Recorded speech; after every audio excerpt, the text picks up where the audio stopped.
ഐവ silks, Kasaragod, Kanhangad, Mangalore.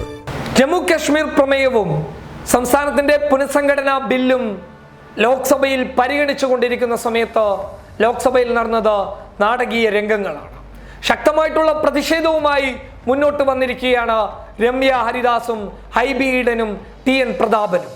Kashmir വിഷയത്തിലെ പ്രമേയം വലിച്ചു കീറിക്കൊണ്ട് അമിത്ഷയ്ക്കെതിരെ വിരൽ ചൂണ്ടി ശക്തമായ പ്രതിഷേധം അറിയിച്ചിരിക്കുകയാണ് മൂവരും. ഒടുവിൽ മൂവരെയും സ്പീക്കർ ഓം ബിർള ചേംബറിലേക്ക് വിളിപ്പിച്ചുകൊണ്ട് അവരെ ശാസിക്കുകയും ചെയ്തു. എന്നിട്ട് പോലും ജമ്മു കാശ്മീർ വിഷയത്തിൽ കേന്ദ്ര സർക്കാർ മുന്നോട്ട് കൊണ്ടുവന്ന നടപടിക്രമങ്ങളെ കൃത്യമായി അവർ ചോദ്യം ചെയ്യുകയും ചെയ്തു. ഇത് വലിയ പ്രശ്നത്തിന് വഴിവെക്കുകയുണ്ടായി. ഒടുവിൽ BJPയുടെ MP-മാർ എണീറ്റ് നിന്നുകൊണ്ട് കേരളത്തിലെ 3 MP-മാർക്കെതിരെ ശക്തമായി ശബ്ദിക്കുന്ന ഒരു കാഴ്ചയും കൂടിയാണ് ലോക്സഭ സമ്മാനിച്ചത്. ഇതിനിടയിൽ കോൺഗ്രസിന്റെ ലോക്സഭാ കക്ഷി നേതാവായിട്ടുള്ള അധീർ രഞ്ജൻ ചൗധരിയും അമിത്ഷയും തമ്മിൽ നേർക്കുനേർ ഏറ്റുമുട്ടുകയുണ്ടായി. അദ്ദേഹം വളരെ വ്യക്തമായി ചോദിച്ചു, ഇതുവരെ BJP പറഞ്ഞിരുന്നത് ജമ്മു കശ്മീർ എന്ന് പറയുന്നത് പാകിസ്ഥാന്റെയും ഇന്ത്യയുടെയും പ്രശ്നം ആണ് എന്നുള്ളതാണ്.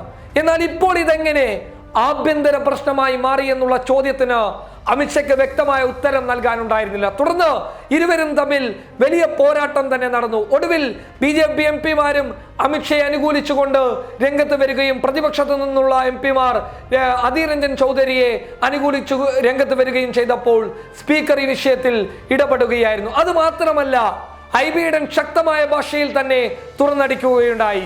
അമിത്ഷയുടെ ഈ നീക്കം എന്തിനു വേണ്ടിയാണെന്നുള്ളത് ഞങ്ങൾക്കൊക്കെ വ്യക്തമായി അറിയാമെന്ന് മൂവരും തുറന്നടിച്ചപ്പോൾ പ്രതിപക്ഷവും അതുപോലെ തന്നെ ഭരണപക്ഷവും തമ്മിൽ വലിയ ഏറ്റുമുട്ടലാണ് ലോക്സഭയിൽ ഉണ്ടായത്. കശ്മീർ വിഷയത്തിലെ നിർണായക നീക്കത്തിൽ ശക്തമായ ഇടപെടൽ ലോകരാഷ്ട്രങ്ങളുടെ ഭാഗത്തു നിന്നുണ്ടാകുന്ന ഒരു കാഴ്ചയാണ് ഇപ്പോൾ കാണാൻ വേണ്ടി സാധിക്കുന്നത്. ഒരു സുപ്രധാന നിമിഷത്തിൽ 2 മുൻ മുഖ്യമന്ത്രിമാരെ തടവിലാക്കുന്നു, അവിടേക്ക് സൈനികരെ വിന്യസിപ്പിക്കുന്നു, ഭീകരാക്രമണം ഉണ്ടാകുമെന്ന് ഒരു സൂചന നൽകുന്നു. ഇതൊക്കെ കശ്മീരിന്റെ പ്രത്യേക അധികാരത്തെ എടുത്തു കളയാനുള്ള നിർണായക നീക്കമാണെന്നുള്ളത് ആദ്യഘട്ടങ്ങളിൽ തന്നെ ഉയർന്നു വന്ന ആരോപണങ്ങളാണെങ്കിൽ പോലും അതിനെതിരെ ഒന്നും ശബ്ദിക്കാതെ രഹസ്യമായ നീക്കമായിരുന്നു അമിത്ഷയും കൂട്ടരും നൽകിയത്. എന്നാൽ ഇപ്പോൾ നിലവിൽ ലോക്സഭയിൽ പ്രതിപക്ഷത്തിന്റെ ശക്തമായ പ്രതിഷേധമാണ് കാണാൻ സാധിക്കുന്നത്. News desk public Kerala.